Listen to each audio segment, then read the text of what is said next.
Sir मुझे लगता है वो कुकृत्य देश को शर्मसार करने वाला है।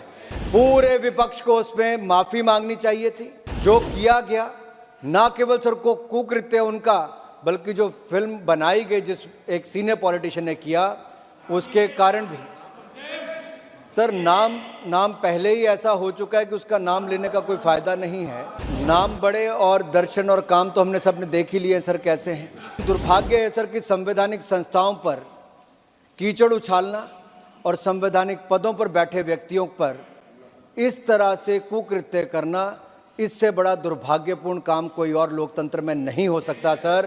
काश उन्होंने दोनों सदनों में आके विपक्ष ने माफी मांगी होती, लेकिन नहीं मांगी।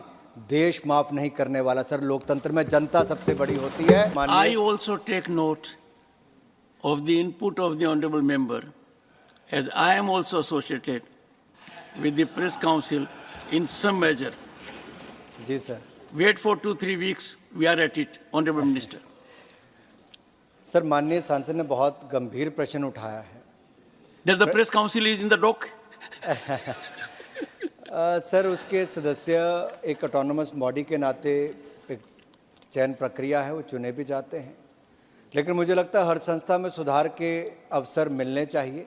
अगर वहाँ पर कुछ सुधार की आवश्यकता है तो हम निश्चित से वो कदम उठाएंगे ताकि वो और प्रभावी हो सके और सुविधाएं और सुरक्षा हमारे सभी पत्रकार मित्रों को दे सके। सर जहाँ तक फ्रीडम ऑफ प्रेस और उनके सेफ गार्डिंग की बात है, सुओ मोटो बहुत सारे ऐसे मुकदमे वो लेते भी हैं। एक माननीय सांसद ने यहाँ पे प्रश्न उठाया कि पश्चिम बंगाल में ऐसा क्या घटा सर। मैं थोड़ा सा बताना चाहता हूँ। 20 जर्नलिस्ट को सर मारा गया डे ऑफ सिविक पोल इन अक्टूबर 2015। 20 पत्रकारों को मारा गया, उनके रिपोर्टर्स के कैमरा और सब कुछ छीन लिए गए। ये जो अखबारों में भी रिपोर्ट है सॉल्ट लेक एरिया में। फिर 4 जर्नलिस्ट को मारा गया फरवरी 2022 में दमदम में और मिदनापुर में, ये भी पश्चिम बंगाल की घटना है सर। 10 जर्नलिस्ट को मारा गया कलकत्ता में और डिफरेंट डिस्ट्रिक्ट्स में, जबकि नॉमिनेशन फाइल करने की बात थी 2023 में।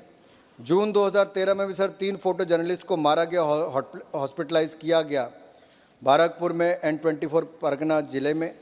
सर ऐसे मेरे पास लगभग लंबी लिस्ट है और इतने सीनियर पत्रकारों की लिस्ट है। मैं नहीं चाहता कि मैं पूरी लिस्ट पढ़ के बताऊं, लेकिन ये चिंताजनक स्थिति है कि लोकतंत्र में अगर पत्रकार अपने आप को किसी राज्य में असुरक्षित महसूस करें तो ये सवाल खड़ा करता है लॉ एंड ऑर्डर सिचुएशन पर। दूसरा सर, माननीय सांसद तो है नहीं जिन्होंने पश्चिम बंगाल से सवाल पूछा, लेकिन उसी राजनीतिक दल के एक और सांसद जो दूसरे सदन से आते हैं, जिस तरह की हरकत उन्होंने 2 दिन पहले की, पिछले कल की, सर मुझे लगता है वो कुकृत्य देश को शर्मसार करने वाला है। पूरे विपक्ष को उसमें माफी मांगनी चाहिए थी। जो किया गया ना केवल सर को कुकृत्य उनका, बल्कि जो फिल्म बनाई गई जिस एक सीनियर पॉलिटिशियन ने किया उसके कारण भी सर नाम पहले ही ऐसा हो चुका है कि उसका नाम लेने का कोई फायदा नहीं है। नाम बड़े और दर्शन और काम तो हमने सबने देख ही लिए सर कैसे हैं, लेकिन दुर्भाग्य है सर कि संवैधानिक संस्थाओं पर कीचड़ उछालना और संवैधानिक पदों पर बैठे व्यक्तियों पर इस तरह से कुकृत्य करना, इससे बड़ा दुर्भाग्यपूर्ण काम कोई और लोकतंत्र में नहीं हो सकता सर। काश उन्होंने दोनों सदनों में आके विपक्ष ने माफी मांगी होती, लेकिन नहीं मांगी। देश माफ नहीं करने वाला सर। लोकतंत्र में जनता सबसे बड़ी होती है, वो इसका जवाब देगी ही सर। और सर मैं जितना मर्जी है मीडिया का, और जो इन्होंने पूछा कि मीडिया की रैंकिंग सर जो लोग बाहर से रिपोर्टिंग करने आते, मैं तो आज तक कभी 2.5 साल में ऐसी किसी संस्था से नहीं मिला। मैंने सभी बड़े समाचार